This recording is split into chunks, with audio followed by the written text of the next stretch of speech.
It was a quiet morning in Salem, Massachusetts, the kind of morning where farmers were already in their fields before sunrise, women were kneading bread by candlelight, and children were doing chores before the sun had fully climbed the sky. Life in 1692 was hard, but it was simple. You worked, you prayed, you trusted your neighbors, you knew everybody on your street by name, by face, by the sound of their voice through a wall. These were ordinary people living ordinary lives. And then, one by one, they started accusing each other of being servants of the devil. One of them was Bridget Bishop. She wore a red bodice in a town where color was considered sin. She ran a tavern. She spoke her mind. In Salem, that was enough to get you killed. On the morning of June 10th, 1692, Bridget Bishop was hanged. She was the first. She would not be the last. But Salem was not the beginning. It was barely even the worst of it. The witch trial epidemic started in Europe, centuries earlier, and by the time it was done, between 40,000 and 60,000 people had been executed, most of them women, most of them innocent, all of them betrayed by the communities they lived in. And the most terrifying part? It wasn't demons that killed them. It was their neighbors. Medieval Europe was a place of constant fear, disease, famine, crop failure. When things went wrong, people needed someone to blame. The church gave them an answer. In 1486, a book called the Malleus Maleficarum, the Hammer of Witches, gave hunters an official manual.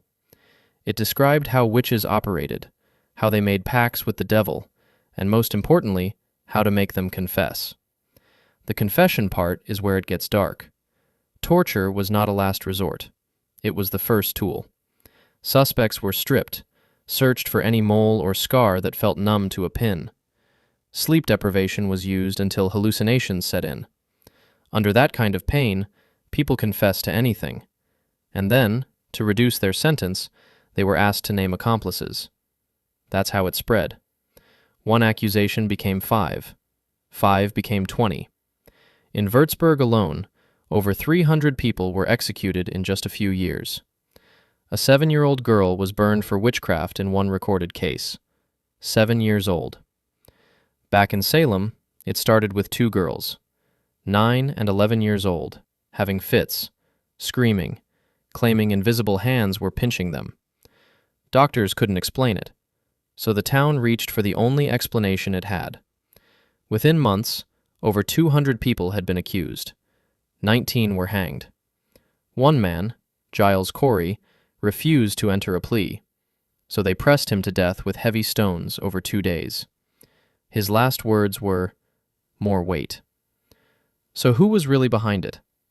In Salem, many of the accusers came from one side of a long-running land dispute. Many of the accused came from the other. Personal vendettas, inheritance fights, old grudges. All of it wrapped in the language of God and the devil. In Europe, the church and local governments profited directly.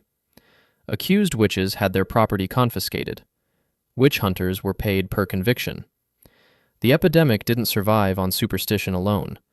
It survived because powerful people found it useful. Bridget Bishop's red bodice, her sharp tongue, her tavern, none of it made her a witch. It made her inconvenient. And in a world where fear was currency and accusation was a weapon, inconvenient people had a way of disappearing. The last execution for witchcraft in Europe was recorded in 1782. Not the Middle Ages.